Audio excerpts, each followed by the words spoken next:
Welcome to the Happy Black Woman Podcast, where we're on a mission to empower women to transform their lives through personal development and entrepreneurship. We bring you all the information, inspiration, and motivation you need to create a life of happiness, success, and freedom. Now, please welcome your host, the happy Black woman herself, Rosetta Thurman. Hello and welcome back to the Happy Black Woman Podcast. I'm Rosetta and I am excited to bring to you another incredible interview with our 2016 theme that we have here kicking off January.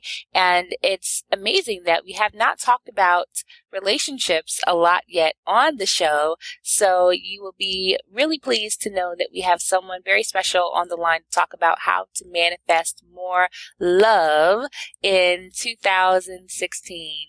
In specifically romantic love. So I will let you read her bio on the website and check out the work that she's doing. But for now, let's welcome Miss Shana Campbell.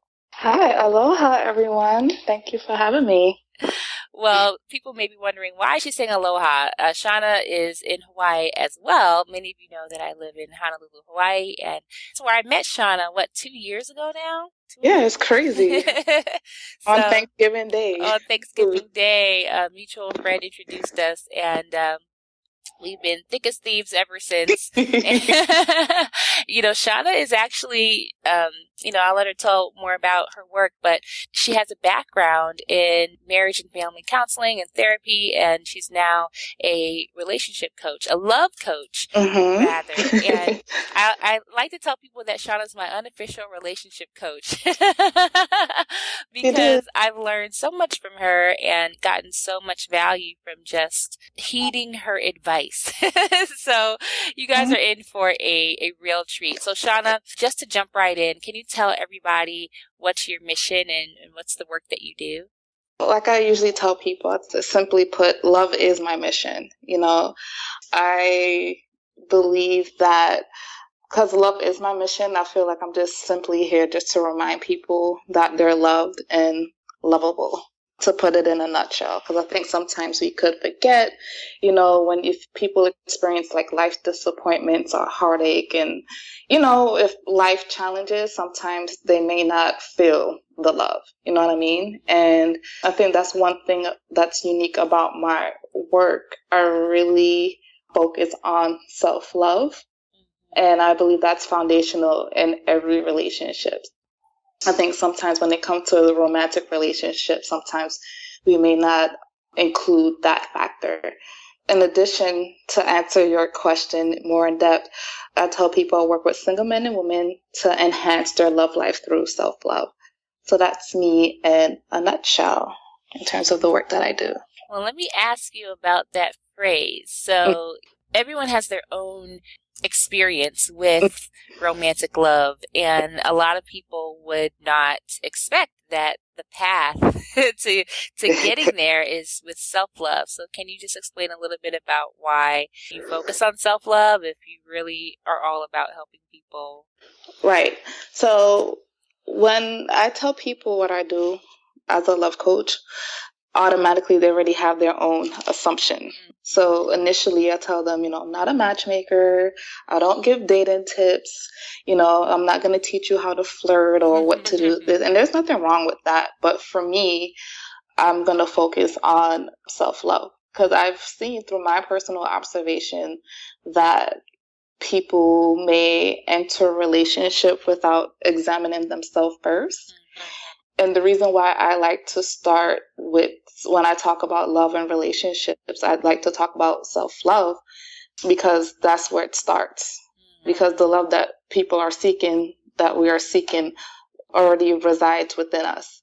So in my work, in short, I help people to explore, identify, and understand the internal barriers that they created within themselves unconsciously, just to see the blind spots that's there that you're not aware of in order for you to receive more love in your life that you feel that you may not be getting, and help to cultivate that more. Yeah, I want to talk more about that, but I do want to know, how did you end up starting your business? How did you end up making this into a business? You have a background, an academic background in this work, and you practiced for a while, and then, what made you decide, hey, I want to actually start doing this coaching thing? Okay, so let's take you back all the way to 2013. My self-love journey began when I moved to Hawaii back in 2013. And during that time, 2012, I had graduated grad school, with marriage and family therapy from Atlanta, Georgia to Hawaii. And at the time prior to graduating, I was already open to the idea of moving, and already had like different places and cities on my list to move. And long story short, Hawaii was something that was put on my list like last minute, within 6 months time frame. And I'm like, well, I'm going to put it on the list. I don't have anything to lose. So I came to Hawaii. And when I first came here, I really felt like I was kind of called here. It's kind of weird in a way. And, when I came here, I didn't have a place to live lined up, and I didn't have a job lined up. Like, I just felt like I needed to be here. And within the week of me being here, I got a job and found a place to live. And during that time, being somewhere new, you do have a lot of time to self-reflect. And Hawaii is a perfect place to be put in time out, personally. And I just started to like reflect and review about my life. And I noticed as I was self-reflecting in the love area, I'm like, I was like, you know what? I haven't really experienced that much in my life. And that's one area I would like to change or see more momentum in, because I was so focused on school and, other accomplishments. And I think I had put love on the back burner because I really didn't see it as a kind of like a priority or something I didn't have to work at. That's something that will happen automatically. That's something that will happen by default while I'm pursuing education, looking into what careers I want to achieve and things I want to accomplish, right? So for me, the picture wasn't looking all clear, because I'm like, how come I'm accomplished and successful in all these areas in my life, but in the love department, it's kind of stagnant or non-existent, right? So I was like, I need to look into that a little bit more. So at the time when I had that thought, I wasn't sure what that looked like. I knew for me, I didn't want to go just on a bunch of random dates. And I was like, I could do that, but I wasn't really feeling it. And I said, well, I don't want to go see, a counselor, because I don't think, that didn't sit well with me. Well, I was like, well, I don't know. I need something. But I know those are the two that wasn't it. I got books and looked up different programs online and things like that. And I felt like I just needed something new, something different. I started Googling audio, visualizations about love. And I kind of listened to some of those things, and it wasn't really fitting for me. And I found one person, and I did her audio visualization. And I was like, wow, it really clicked with me. And I found out more about her, and I saw she was a love coach. I was like, a love coach? I never heard of a love coach. And I clicked on her website, and I was like, wow, this is what I think this is what I'm looking for. And the best way to sum up my experience is that quote, when the student is ready, the teacher will appear. And since I was kind of in that mind frame already, this is an era in my life I wanted to change, and I wasn't sure how that would happen and what would that look like. And my love coach appeared pretty much. And I got on a free call with her. It was different. It was something that she helped me to kind of look within, and it felt it was something that I needed, something with substance. And just from that 30-minute call with her, I received a lot of insight about myself, and I saw how the barriers that I created within myself, I wasn't allowing myself to experience the love that I wanted. And that was just, you can't really do a lot on a 30-minute call, but just from that brief conversation with her, I gained insight. And then from there, it was still on my mind. And then I was like, you know what?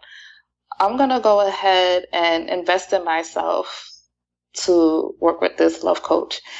There was hesitant and resistance, because I was like, am I really going to pay somebody to, help me with my love life? And then on top of that, I was like, that's a lot of money. Yeah.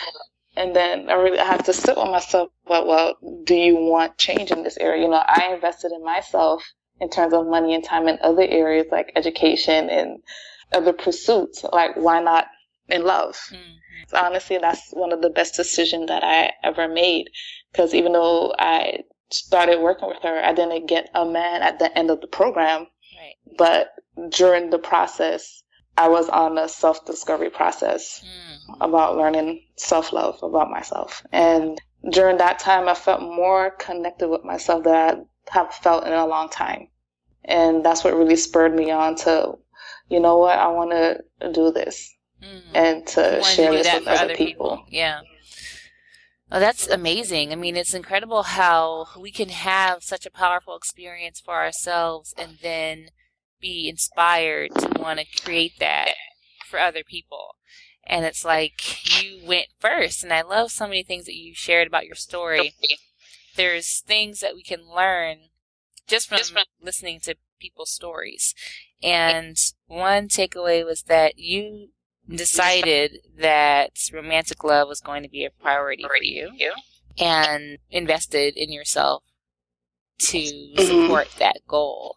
So yes, so many ladies in our Happy Black Woman tribe who are on the line and they're thinking, you know what? It's true. I have invested in my education, college, grad school, and it's an area of my life that I want to transform, but why not invest? So I think just you sharing that really could be an aha moment for a lot of the ladies on the line. So tell me just a little, getting into your expertise, and you have the educational background, you have the actual experience of going through this process. You talked a little bit about visualization. Okay. I wanted to get you to share with people what that means and what that is all about. So pretty much the technique is really about being present, right? Like when you are getting into that space of when you're visualizing, you don't want to think about anything that's in the past tense or future tense. You want to keep it present. So anything that you want, you're experiencing that you already have it already. So essentially, this exercise that Shana calls the game is really about visualizing the love that you want as if it is already happening now. So tell everybody about the game visualization they can do. I'll probably find another way for this, but the reason why I called it a game for you, because that's the only way I kind of got you to cooperate with me. I was very resistant. Come, Rosetta, let's play a game. Okay, so what did you do? So you called it the game, and then what was the whole premise of getting into the visualization? The whole premise of it, because that's when you came back to Hawaii and we were talking and, about that area. If you don't mind, I'll use you. Yes, use me as a case study. Good. And I remember it was after an event that night that we met up at, and I think you said something. We had a conversation, and then my antenna went up, and I was like, "No, we need." Oh yes, this was like right after I joined Tinder. Yeah, and I was like, "No." I was like, "Okay, when I get home, I was like, we gotta talk," because I was not feeling your response or feedback, and and so pretty much, in order for you to cooperate, I had to say, "Hey, Rosetta, let's play a game." And he's like, "What game?" And I was like, "Don't worry about it. Just, follow my lead." And I started asking Rosetta about what does she envision, like, her love life to look like. And I just started asking her questions, like, how did she meet this person? And then, she will go back and forth, like, have you met such and such? Like, like, how does he make you feel, and what are you doing? So, like, all of the questions that I was asking her was present tense, like she was already in that relationship, like she was having a regular conversation, with her close friend of how she's sharing about me, the relationship that she's in. And she's just talking about it like, yeah, we met here, we done this together. And then, I would like play it up like, yeah, so what are you doing for the holidays together? And she was like, oh yeah, we're planning on doing this. So she was talking as if like he was already in the picture, not waiting to come into the picture. He was already there. And it's funny because I've done this with a couple of people that I know and clients. And when they speak in present term, like they kind of get lost in the moment, which is good because like it just kind of like flows, and it's not only that they're talking it, like I could tell they feel it too while they're saying it, so it actually feels real, like the things that you want to manifest. So that's one way of doing it. If anyone who's listening to this, like pretend like you have a friend on the other line when you're visualizing and you're just sharing about this person that you've in this relationship with. And if you could kind of think about it from that stance, it's easier to visualize it because it's not something in the future. It's something that you're experiencing right now. Yeah. I think that's the really key to that. The questions that you asked me, it was more, it wasn't like, what will he be like? What is he like? Not what will you guys do together, but what do you guys do together? As if I already had him in my life. And at this time, I was not dating anyone. I had just made a profile on Tinder and I was like, ooh, look at all these cuties in Honolulu. And having that conversation and having those questions. And I think that there's different ways that people can ask themselves those questions too, now that I'm looking back on it, to ask those present tense questions to yourself. Yeah. As long as you are keeping it present, what I mean? So it doesn't matter, even if you saw you did it you met with a friend and you and her or your guy friend, whoever's listening, you could go back and forth. They're just asking you questions like, like, oh my gosh, you look so happy now. And it may seem fake, but it doesn't come off that way. Feel weird because if you're single and you're talking about this man or woman in your life that's not even here, it's like, okay.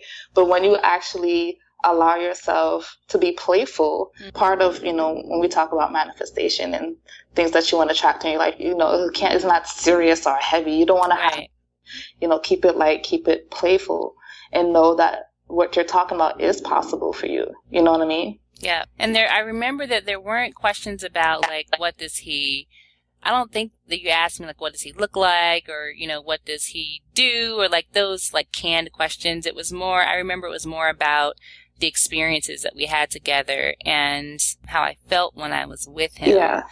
And I thought those are really great questions to visualize, like what does that look like? And not just what does it look like, but what does it feel like? So yeah, I think that was an amazing manifestation tool because looking back, I'm in a relationship now, 2 months ago, like there are so many things. He is pretty much what we talked about. He is, yes.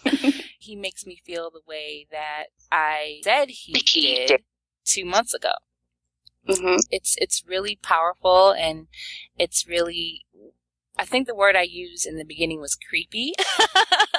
Because he was like, it's scary. Because he was like, and let's play another game, Rosetta. And yeah. He was like, I don't want to play any more games with you. I feel like I manifested him because the things that we do together, I love food, and he's a foodie. He's a chef, and he cooks everything. And we go out to restaurants. We went out last night and had an incredible meal. And like, the way that I enjoy a meal is not how a regular person enjoys a meal. Like, it's very powerful how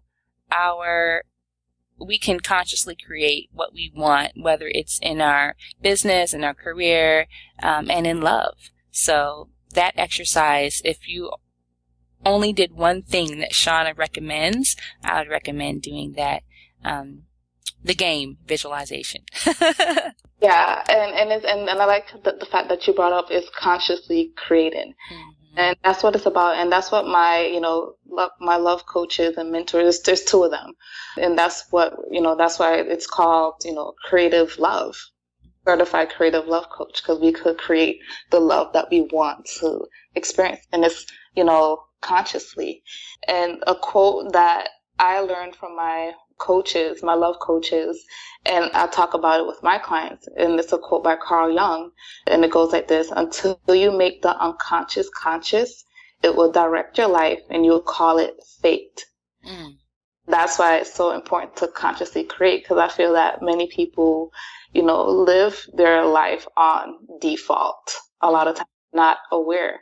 And especially when it comes to the area of love, that's an area that people don't really give much attention to. So you kind of recreating the same type of experience in your love life, and you're not even aware of it.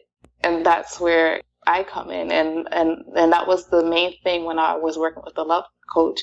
That was like the big aha thing for me. Like, I am creating this, because there's still a story of how I perceive love and relationship that's playing in the background, that's impacting my love life or lack thereof. And until I was aware of that, then I was able to make those changes consciously and to create the love that I want to experience. I love that you reiterated that it is a conscious and a creative process, because many women in our Happy Black Woman tribe believe that it is not in their control. Like, you just have to wait for someone to come along. And I know this because you guys tell me all the time, so don't act like you don't. Our conversations at our happy hours, at our events, is like, yeah, I'm just waiting for the right man to come along. And it's not a waiting game. It's more of creating those conditions and creating what you want. And I have to say that I'm now a believer in this whole process, because obviously it's worked for me, but it did require getting past my own resistance. And having a friend like Shana definitely opens up some doors there. But on that same topic, though, what else can people do? I mean, around this, consciously manifesting love this year, what else could someone do beyond the visualizing? So I know when I talk about like self-love and people hear that term and they're like, what is that? And I share like my personal definition of self-love is really accepting and loving yourself unconditionally as whole already.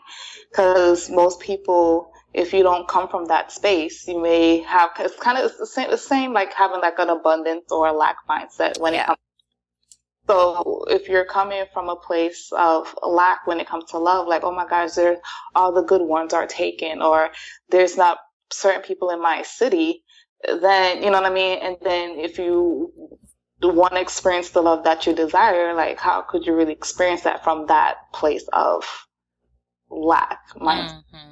So self-love is really seeing yourself as whole. And so I have 3 self-love secrets of preparing for a successful romantic relationship. Great. So number 1, we're going to number them because everyone's taking notes. Then number 2, and it's very simple. 1 is healthy boundaries. And you'd be like, what? Healthy boundaries? And I talk about this. I'll be very remiss if I don't talk about healthy boundaries when I talk about self-love, especially in the context of love and relationships, because many people, like I mentioned before, will enter relationships without examining themselves. And sometimes they may fall into the trap of living up to someone else's expectation to maintain or keep or attain a relationship. When you cultivate and establish healthy relationships already, you're teaching people how you should be treated. So, and that's an act of self-love. Okay, number 2 is be authentic. That's another thing that people hear all the time, but what does that mean? And in short, be authentic is being yourself, because it's so much easier to be who you are. And a lot of times, most of us wear a mask. We all do. We all wear a mask. It's just a matter if you're aware that you wear one or not. And it goes back to, like I mentioned earlier, like sometimes we want to like please another person so much, or we kind of conform to certain things just to like, well, I'm going to do this to get this man or get this woman. You may not say that out loud consciously, or you may be saying it. and you may find yourself acting a certain way, doing certain thing that's not really you. And keep up this act to perform. And then, okay, once you got that person, okay, now I could allow the real me to show up. And then when you show up, the person may accept that. When it's just easier just to show up yourself the first time and allow that person to see who you are. And if they accept you right away, then good. You don't have to put on an act or a show. You want that person to want you for you, not to be one way and then, okay, now I could show myself, and then it may not be received or reciprocated. And the last one which is very important, number 3, is daily self-care. How does that have to do with self-love? And it does, because most people don't make themselves a priority, whether that's love, business, relationship. I know a lack of self-care could lead to burnout. In the area of love, probably like emotional burnout. If you're not making yourself a priority, nurturing yourself, taking time for yourself to pour back into you. So when you in a relationship, you're able to give more. You're able to do the things. You know what I mean? Could operate to your fullest and highest potential. So self-care is very important, and sometimes people could kind of get lost, kind of lose themselves when they get into a relationship. Yeah, definitely. I love that you mentioned self-care. It's something that is already a challenge for us as women, especially as Black women. And then when we get into a relationship, it can compound that issue. So I love that you mention it, like, to make that a priority now. And there's a saying that I post on Facebook every few weeks, and it says, treat yourself the way you want to be treated. And some people are like, wait, what is that? Oh, I get it. So sometimes it takes people a minute to understand what that is. It's, treat yourself the way you want to be treated. And the other one that I put is love yourself the way you want to be loved by someone else. And it really does raise your expectations, or the types of people that you attract into your life when you take care of yourself.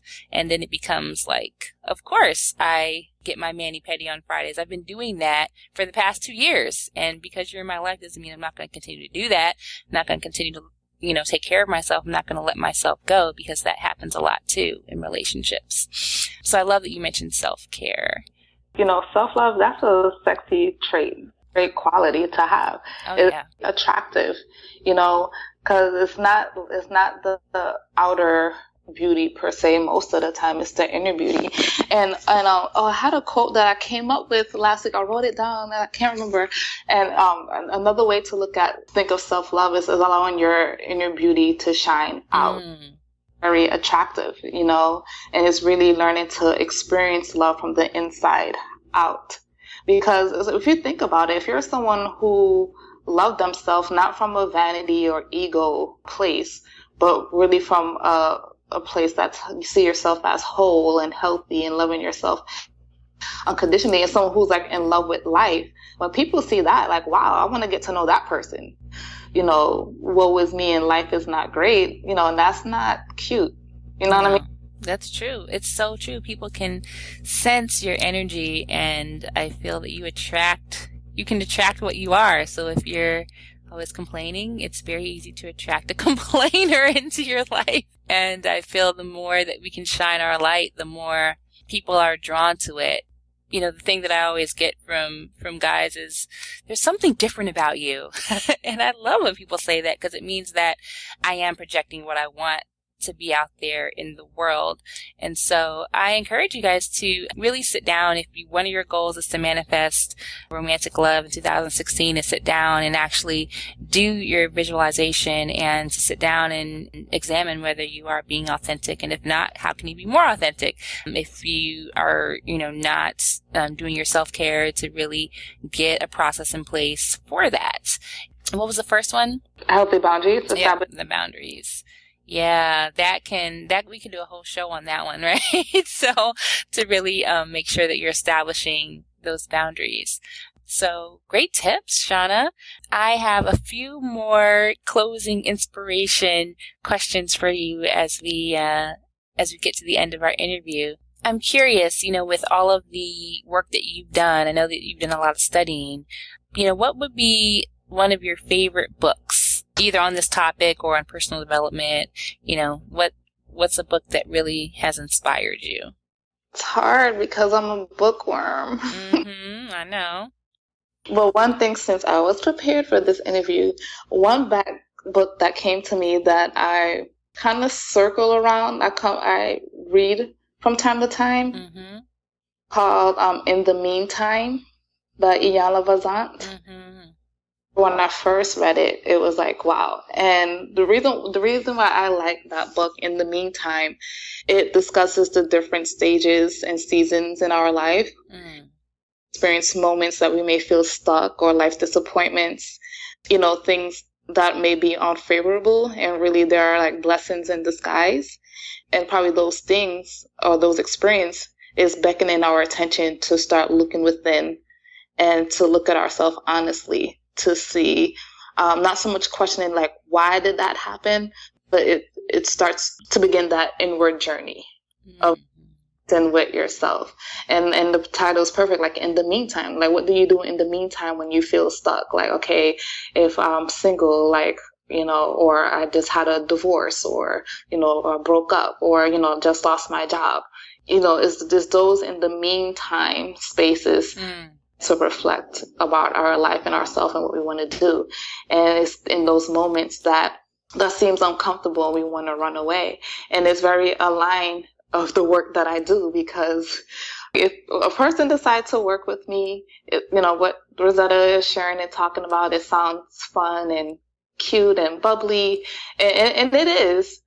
Clients that work with me, the things that's uncomfortable, that's really the focus, to look at the things, not to run away, because run away when we feel uncomfortable, but you can't really experience true transformation. Okay, so now I want to know, if you have a personal mantras there. I know you shared some great quotes with us. I love quotes. But is there a personal mantra that you have, or a motto, or a saying, or like your favorite quote that you live by? I have it here. It's kind of lengthy, so I don't know if we have time to share it. But it's I know everyone knows it. It's from Marianne Williamson. Oh, I love that one. Yeah, let's share it.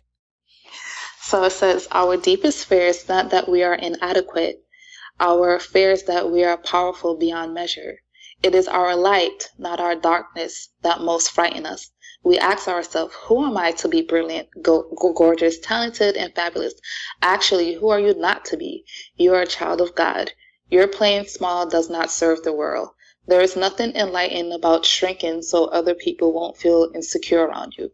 We are all meant to shine as children do. We were born to manifest the glory of God that is within us. It's not just in some of us, it's in everyone. And as we let our light shine, we unconsciously give others permission to do the same. As we are liberated from our own fears, our present automatically liberates others." That is one of my favorite quotes by Marianne Williamson. I mean, her whole body of work is incredible, but that one is, it gets me every time. It's the one, we were talking about letting your light shine in the world and attracting people with that. And that line was right there. As you let your light shine, you give other people permission to do that. And it applies to every area of our lives, even romance. And the one thing I forgot to mention, the tip that I gave about being authentic, is similar to what, like she said, is that because when you be authentic, you're giving that person permission to in a love relationship as well. Yeah. We talk about that so much, like me and my boyfriend now, like he's so open about everything. And one day I just told him, I was like, wow, I'm not usually as open, but because you opened yourself to me, I feel that I have permission to do the same thing. So I feel that we've been able to go, have a lot of deep conversations that normally wouldn't happen in the time frame that we've been together. So that's so true. And we can talk about that all day too. But we are getting close to our time. And so I hope that everyone's enjoyed kind of our being a fly on the wall for our pretty much girl talk conversation here, and you've gotten some great nuggets. And, this whole thing that I love about what you're doing, Shana, is that you've done what so many ladies want to do in our Happy Black Woman tribe, which is to get paid to do what you love. So you started this business and you're able to support women and coach them and get paid for it. So what's the number one tip that you would give to the ladies who are listening, who are thinking about starting a business, their own business, doing what they love? Okay.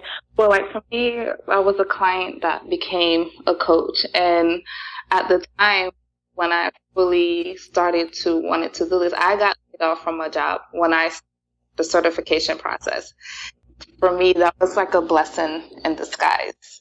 And I remember that, okay, well, this is a perfect opportunity for me to focus on my business on a full time. So I was grateful for that.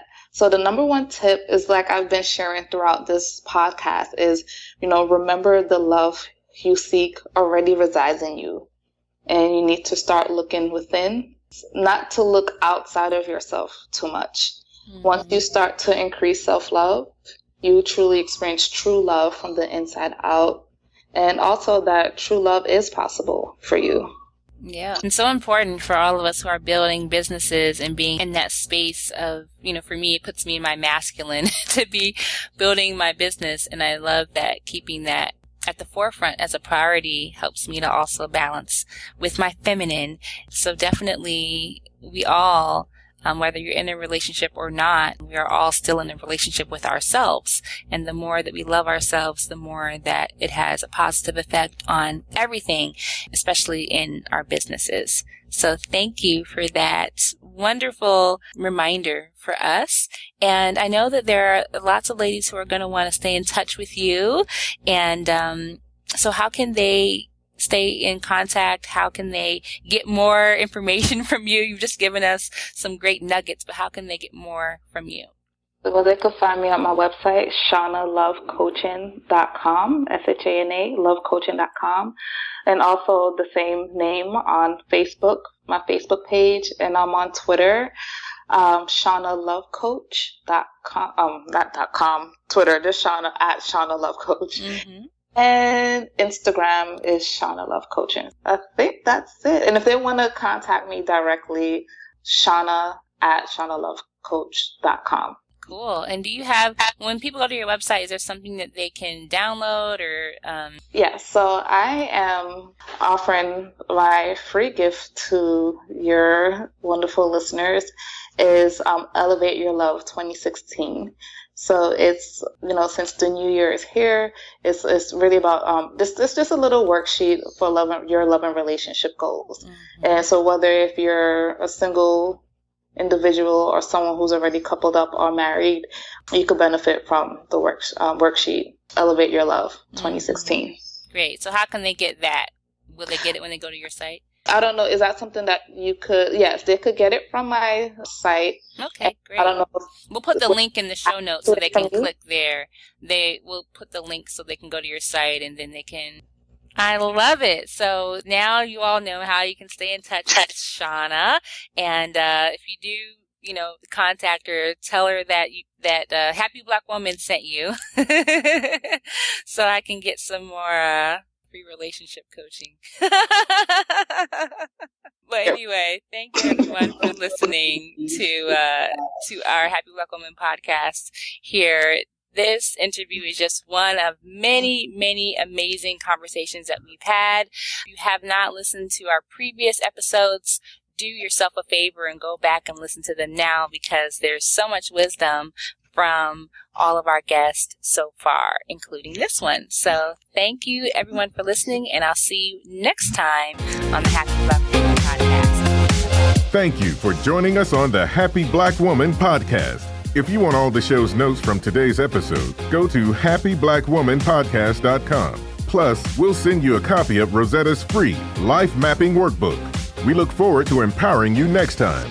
And until then, do something this week that makes you happy.